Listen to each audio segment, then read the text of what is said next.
Welcome back to Tackett's House of Horsepower. It's me, Steve Tackett. And look who's here. It's the down and dirty Chevelle.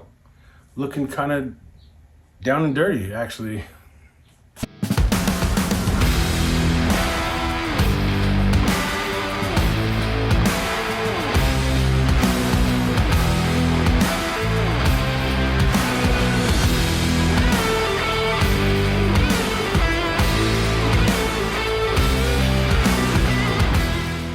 So, if you saw my last video, I go on like a 10 or 15 minute rant about the MVD. Out here it's called the MVD, some places it's called the DMV, whatever. And I had to get level 1 inspections on the two Novas, and this vehicle was out of the system as well, so I had to get a level 1 inspection for it, and this and that. Well, I went to the MVD this morning to turn all that paperwork in. $200 I paid for that. Then to try to get the two Novas title transferred into my name and hopefully get plates and tags and everything I need to put this on the road. That's what I thought was going to happen this morning. Well, the 65 Nova, no problem, got it done. The 63 Nova over there, it was purged out of the system, and the lady who does the purges, well, she's not there today. She'll be in tomorrow.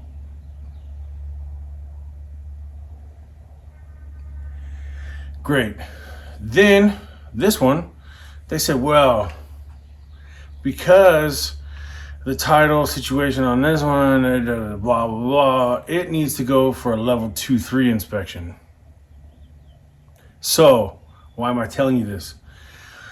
One, if it doesn't have a perfect title, don't touch it. Bonded titles, bill of sales, I'm telling you. I don't care what the ad says on Craigslist and on Marketplace. Bill of sale. Run down there and just take care of it, no problem. Well, if it was that easy, then how come you didn't do it? You know what I mean? Because it's not that easy. It's not that easy. Level 1s, level 2s, level 3s inspections, bonded titles. They want blue book values and stay away from it.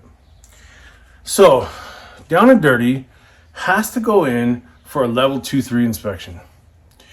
What that means is everything has to work. Headlights, taillights, turn signals, horn, everything. Everything has to work like it did from the factory. So that's going to be a problem because it's missing half the wiring harness. Well, it was missing half the wiring harness. So a guy who watches my videos, there's like 3 or 4 of you. Anyway, he reached out to me. His name is Rick Dale. Super cool guy. He and his brother started a website, I believe. And it's called WellingtonClassics.com. We're going to put it in the description. Anyways, go to that website. These guys are, car guys. That's the thing about this hobby. This is the thing about this hobby. Car guys. Doesn't matter where you're from. Doesn't matter girl, guy, black, white, brown. Nobody cares. If you're a car guy, you're a car guy. And car guys help each other out. And this guy, Rick, he helped me out. He saw the down and dirty videos. He reached out to me, sent me messages. I went back and forth with him, talking to him. Super cool guy. Like I said, he told me he has a website, and they were able to, they're a vendor for auto classic wire. He got on the phone to them, had them drop ship me one, no problem. It was literally no sweat off my brow. He took care of everything. So I want to hook him up. If you guys are anybody out there looking for something, go to his website, WellingtonClassics.com. Again, it's going to be in the description there. And super cool guy. Thanks a lot, Rick. And we got to get this done. I cannot get plates, tags, and registration on down and dirty. We can't drive it. Not legally. We can't drive. So all the front harness is here. This thing's gonna have headlights, high beams, low beams, turn signals, horn. We're doing all that. I also got to finish the fans, run power to that. There's also a little issue I'm having with the Dakota Digital dash. I'll show you that in a minute. But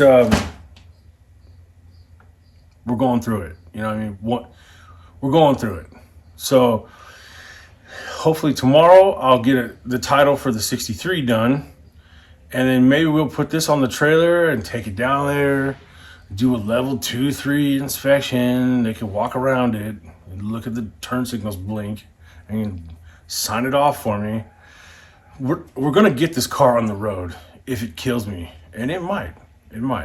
But thanks to some guys like Rick, we're gonna make it happen. We're going to make it happen. Don't panic. I wasn't saying there's a problem with the Dakota Digital. There's nothing wrong with the Dakota Digital dash. It works perfect. Okay?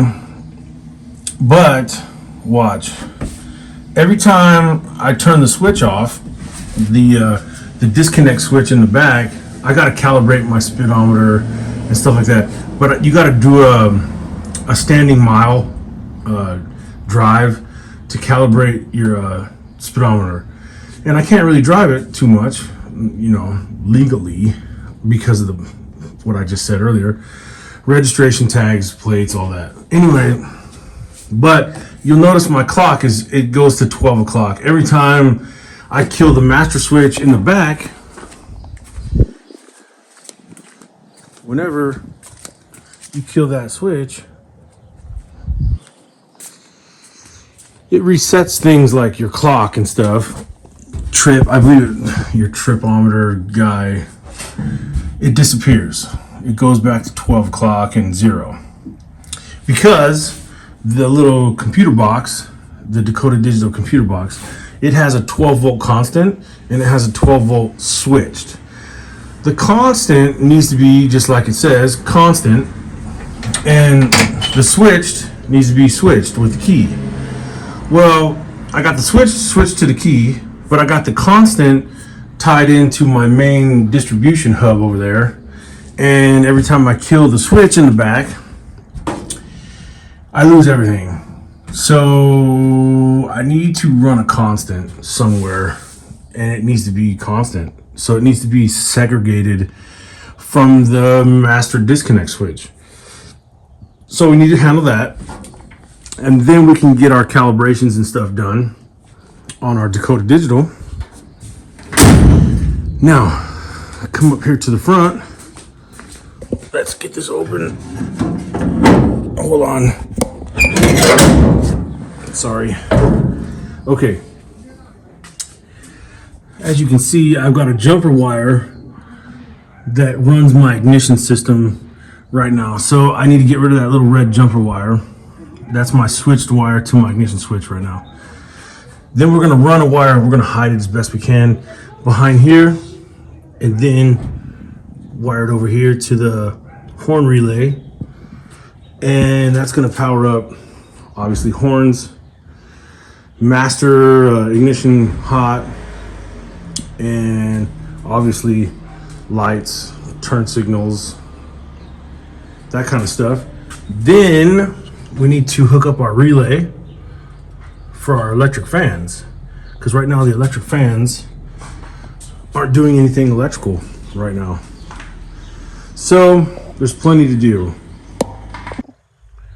All right, I'm gonna start up here in the front. This is what I'm working with. American Auto Wire, part number CH49126PI. The reason why I wanted this one is because I told them it was for an internally regulated alternator. I think it says it right here. Front light harness, yeah. Modified for passenger side, internally regulated alternator. Okay. The reason why I want that is because it's gonna give me an extra long red wire. Okay? That red wire is gonna be tied to the horn relay circuit, and then also up to where my jumper wire is, that pin on the main hub for the fuse box. Okay, I am not going to power, with this harness, I'm not going to power the alternator. The alternator is already wired. If you saw the video on Down and Dirty, where we relocated the battery to the trunk, we put the battery in the trunk, and we put a disconnect switch, okay? And remember, the disconnect switch is for drag racing, safety, tech inspection, you know, track officials. If there's a problem with the car, you get in an accident, you're on fire, you're flipped upside down, whatever. They're gonna come up and they're gonna hit that switch, boom. And it has to kill everything. It has to kill the engine, spark, all that stuff, right? So, the alternator has to be wired independently of that switch. So, that alternator wire is tied into the circuit before the switch. That way, when you kill the switch, the car won't continue to run off the alternator. So, if you're following along, I'm going to use this alternator wire. I'm going to get rid of this plug. I don't need it. I'm going to get rid of those two wires. I don't need them. I'm going to run this plug to my, basically where that jumper wire is connected to right now, my distribution block on the firewall. So basically, this wire is going to feed, it's going to feed the fuse box where the jumper wire is now, and it's going to come along inside that fender, and it's going to feed my horn relay. Because remember, originally in 1964, the battery would have been here, and you would have had a giant battery cable running off to the starter, and you would have had another small wire coming off and running over here to the horn relay, and it's going to be hot all the time, and that is going to run up and feed your fuse box.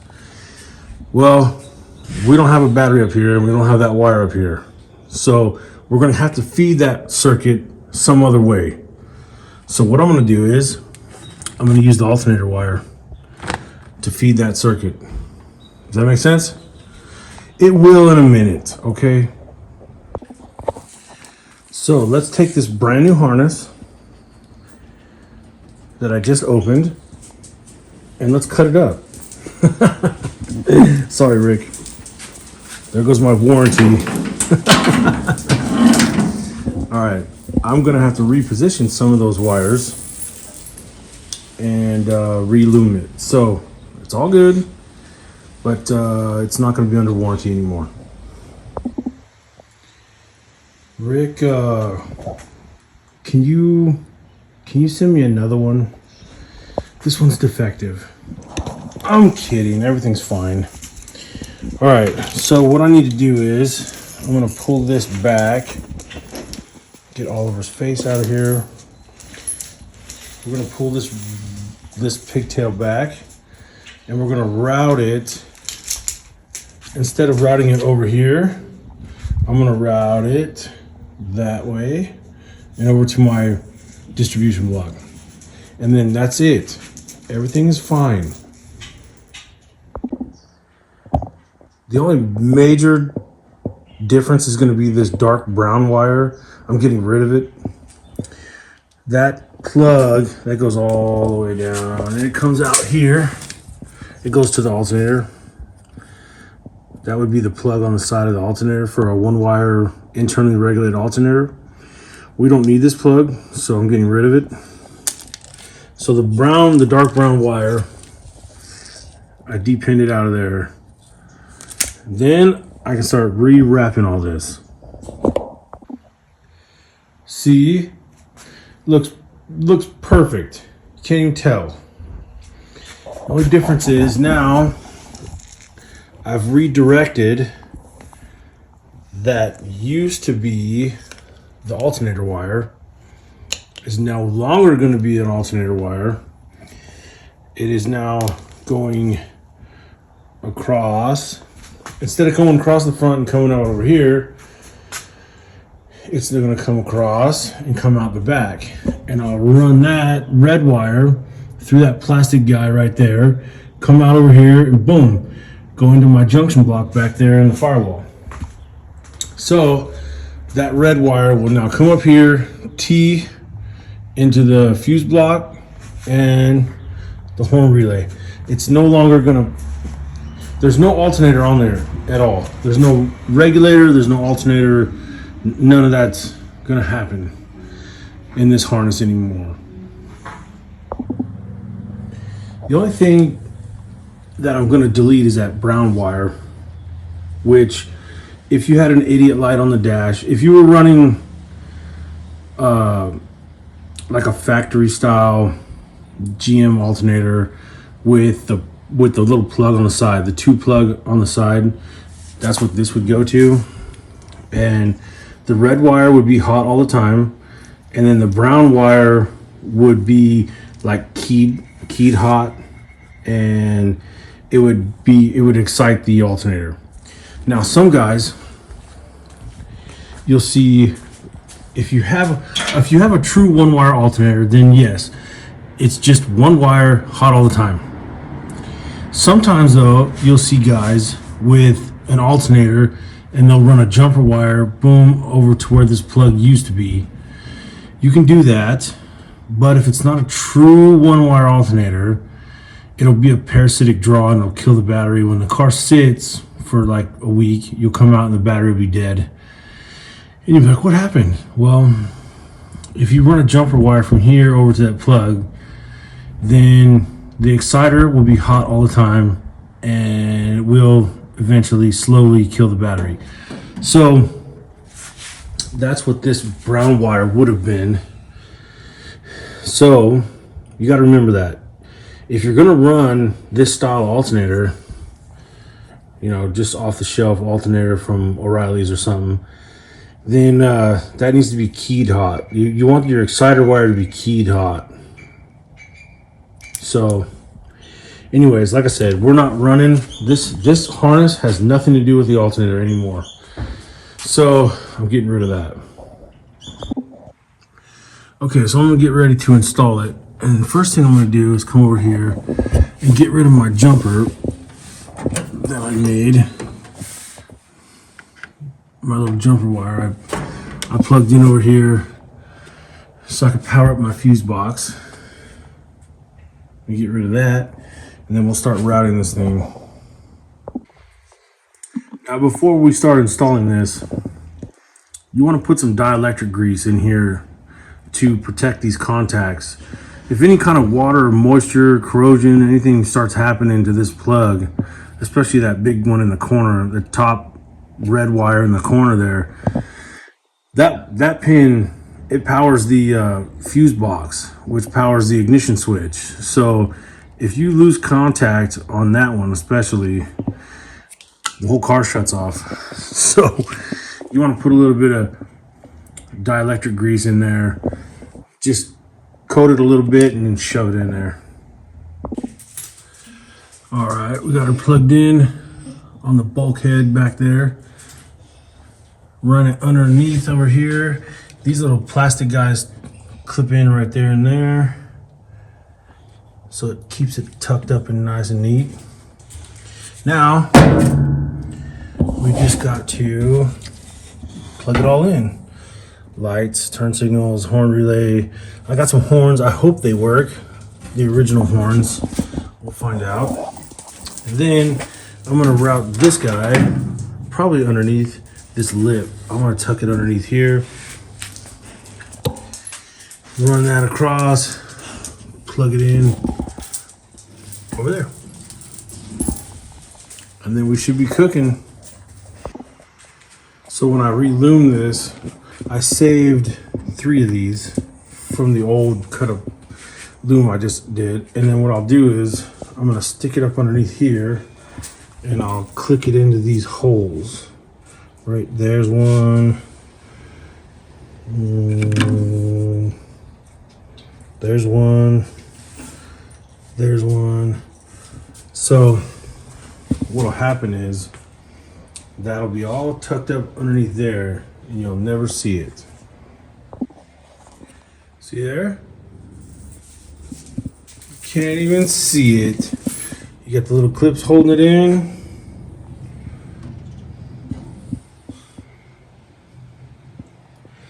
There you go. Can't even see it. It's behind the fender over here. You see them come down right there. And you see them right there. Other than that, it's all hidden. All right, you guys recognize that, don't you? Hopefully. I did a video on that, and it's all a bunch of used crap I had laying around. I built that and put it in. I did a video on it if you ever want to go check it out. But this is my main distribution right here. Power comes in right there. Oh, let me get up. Okay. That power comes through the firewall. It's going to come up and over. And I'll zip tie that up so it doesn't look so bad. But it comes over to the horn relay, powers up the horn relay. I found the old horns. Those are the original horns that were on the car, so hopefully they work. We're gonna find out. Then it comes from the horn relay. From that point back, it's basically all original. It's gonna go into the fuse block, power the fuse block up. That's gonna power up all the lights, turn signals, windshield wipers, all the normal stuff is going to be coming off of there. So from that point back, it's basically original. So, okay, let's try it. Hopefully this works. Okay. What's up, guys? Turn my switch on. Then come over here and see if we got power. Key on. Ooh. Looks like it's working. Okay. All right. Now let's try headlights. Oh yeah, I see it already. Check it out. Headlights. Let's try high beams.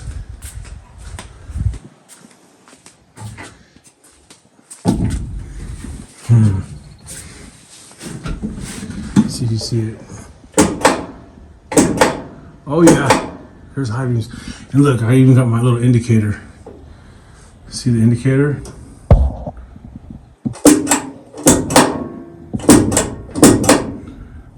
Oh yeah, that's awesome. I can't believe it. Oh yeah, both sides. Check that out. Now let's see if the original horns work, which I would imagine they probably don't. Oh! Oh my God. Everything works. Is that possible?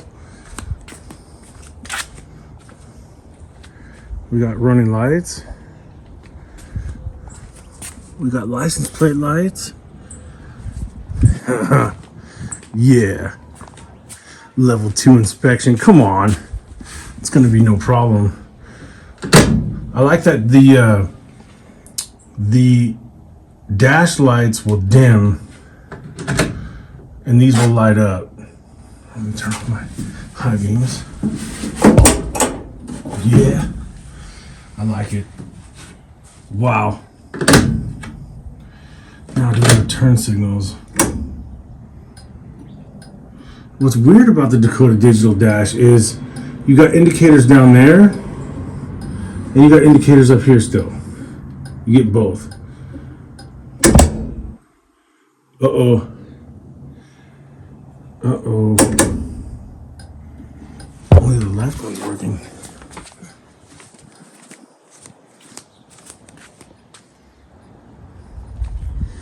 I got left.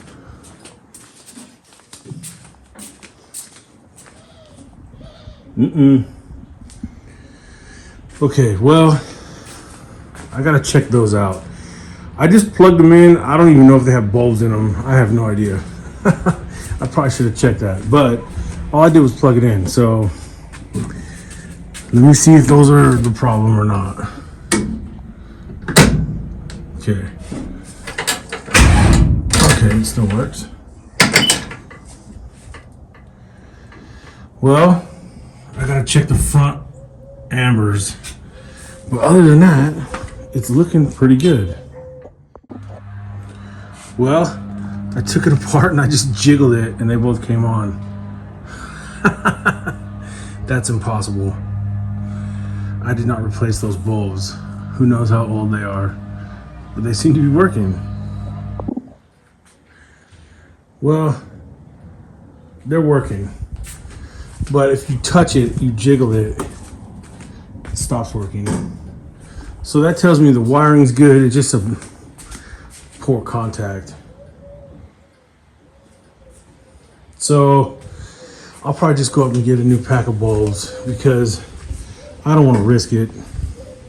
Because my luck, as soon as I go up there and I go to the inspection guy, as soon as I go to the inspection, guarantee you, it'll work fine here in the garage, and then I'll take it up there and it won't work.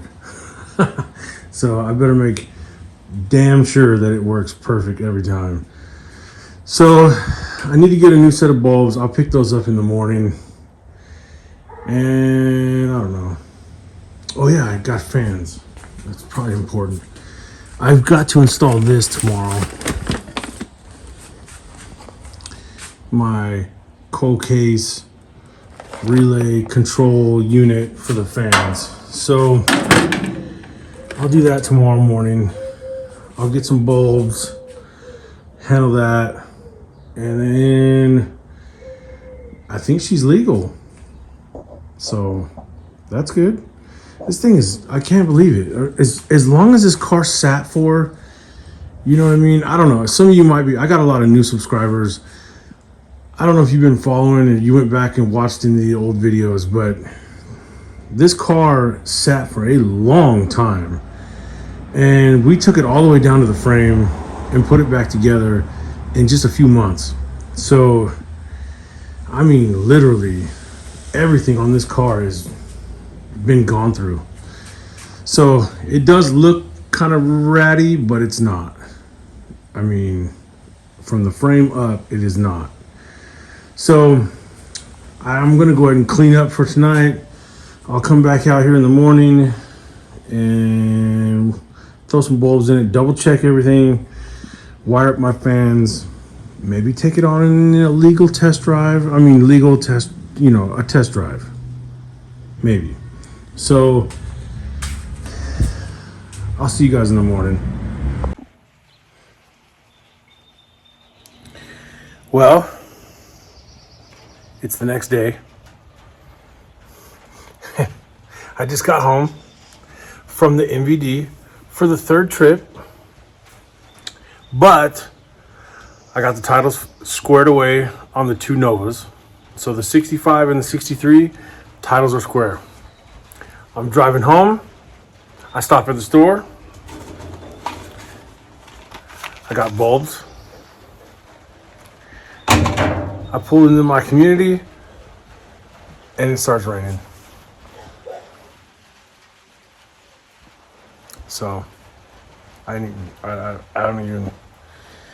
you would think I live in Seattle, but I promise you, I live in Phoenix. I know it's raining every week, but it's Phoenix. I'm telling you, it's Phoenix. I promise. So tomorrow it'll be 75 and sunny because you know how I know that? Because I work tomorrow. So that's what's gonna happen. So I'm gonna go eat lunch. Maybe this will blow over, I hope, so I can finish up down and dirty over there. I need to get it finished. Like turn signals, everything working. It needs mirrors. Oh yeah, mirrors. I need mirrors. Side mirrors, rear view mirror. I gotta put that stuff in there. So it can get a level 2, 3, 5, 7 something inspections. I don't know. So anyways, I don't know what to say now. It's conspiring against me. You know what I mean? What did I tell you? I had to work today, so look, literally not a cloud in the sky. It's like 70 degrees, perfect weather. So if you're planning a trip or anything, just call me and see if I'm at work or not. And if I am, then you'll know what the weather's gonna be like. Okay, anyways, so we gotta keep going on this electrical. And we got to wire the fans. This is a real simple, easy way to do it. Hold on here. Let me open this hood. Give me a second. Okay. Sorry about that. Now, this kit comes with a temperature setting unit and the appropriate adapters you need. And that thing is set for 190 degrees. So what's gonna happen is, all we gotta do is, you got 4 wires. The white one, we just gotta run 12 volts switched from the key. The blue one is going to be ground, and it goes to the sending unit. And what that's going to do is, so when the key is on, the key has to be on, it's going to send power over to the white one. And then when that sending unit reaches 190 degrees, it's going to close. The normally open contact in there is going to close, which is going to ground the circuit, which will close the relay. And then you got these 2 big red wires here. What we're going to do is, we're going to run straight battery voltage to this one. And then when the relay closes, the one with the black stripe on it here, that one's going to go over to the fans. So we got to run, the red ones are hot, black ones are ground. The black one's just going to go to chassis ground. Red ones are going to go together onto this wire. And then we'll have fans. See what I mean? So we're getting close. And then I think the only thing left would be mirrors, rear view mirror, seat and seat belts probably. And then I think this thing will pass level 2, 3 inspection, whatever they want me to do. So we're close. We're real close. Oh yeah, I forgot. I got bulbs. So let me throw in a set of bulbs here. Do that real quick. All right. You got 2 electric fans. Pigtails coming off. There's a plug on each one. They come around, they're grounded. The black wire is grounded to the frame. The power wire is coming off of this relay here. The pigtail goes up and underneath the fender, so you can't hardly see it. It comes out back there in the corner. The white wire goes through the firewall and it goes to a keyed hot pin on the fuse box. So that wire only gets power when the key is on. The other wires come around here, hit my main distribution power, and then the blue wire, I haven't landed it yet, but it's gonna go right here. But before I hook that up, I wanna just double check it. So it should be off right now. If I ground this, I got nothing. Okay. So with the key on,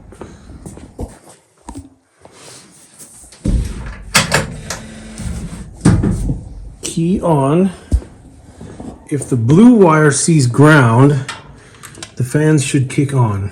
So if I ground this,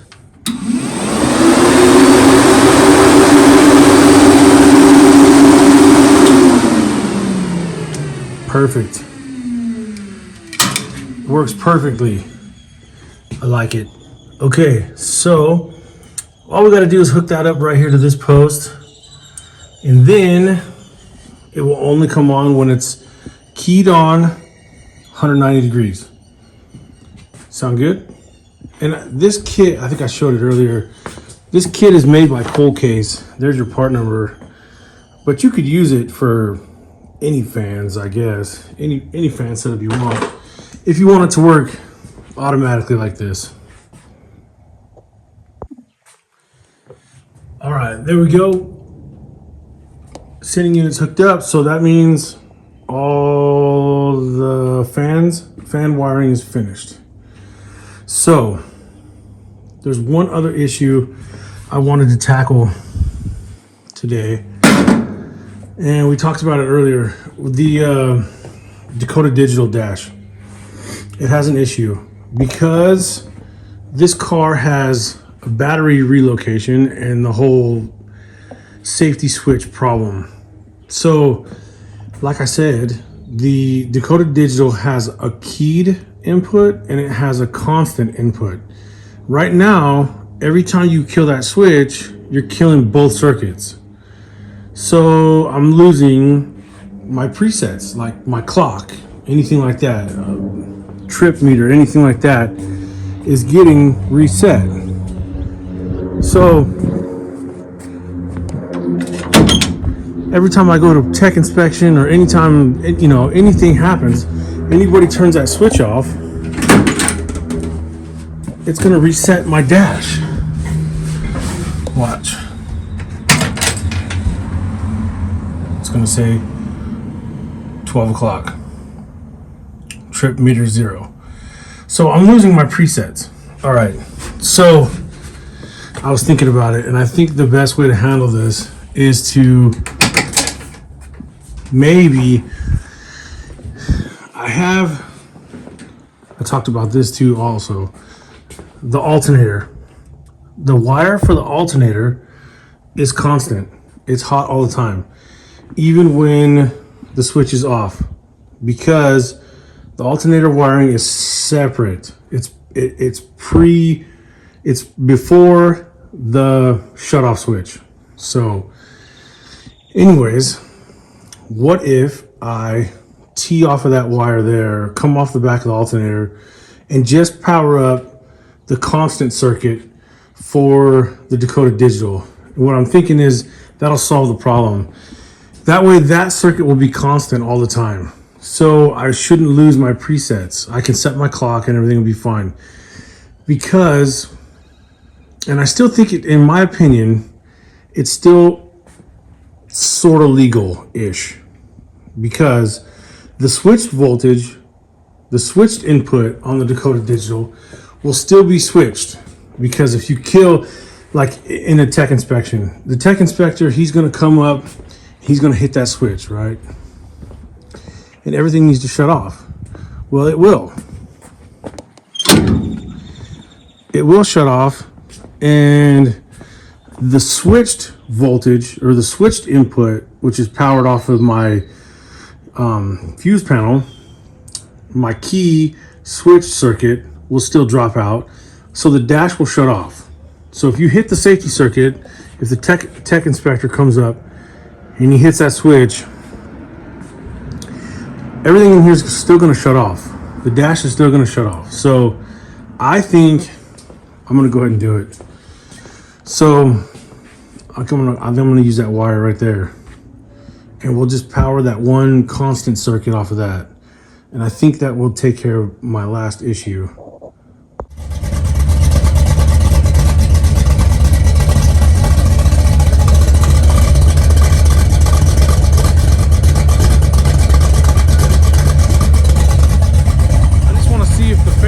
Kick on at 190 or not.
Well, there it is, down and dirty. She's getting real close.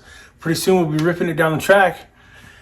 There's just a couple of things to button up: the mirrors, seats, probably some seat belts, coolant overflow bottle, whatever. Little things, no big deal. Actually, Sarah has been bugging me about driving that thing to work. Like she wants to be seen in that thing. I don't know what. Something's wrong with her. She works in an office building too. Like her coworkers are gonna laugh at that thing when they see it. So anyway, I really appreciate you guys watching. I really appreciate Rick Dale, and I really mean it. Like car guys helping car guys. That's what this hobby's about. Where else could you find people that just come together all over the place? You know, it doesn't matter where you're from. Car guys are car guys, and they help each other out. So Rick Dale, and you guys check out his website. It's wellingtonclassics.com. Get on there, check him out. He's cool, trust me. And with that, I really appreciate it. And if you guys can hit that like and subscribe and comment and share and thumbs up and any of that stuff is really helpful to me. I appreciate it. And you know what? I got to order some parts. There's still time left in this week. I think we can move some cars around now. I want to get that 65 in here. We're going to get that thing running and driving and then probably post that one up for sale. So pay attention to that. We're going to put together a pretty healthy 406. So roller cam 406 even. So pay attention to that. Hit that bell thing so you know when I post it, you'll know. All right. And I really appreciate it though. Seriously. Send me a comment. I'll say hi. Thanks a lot, and see you next time.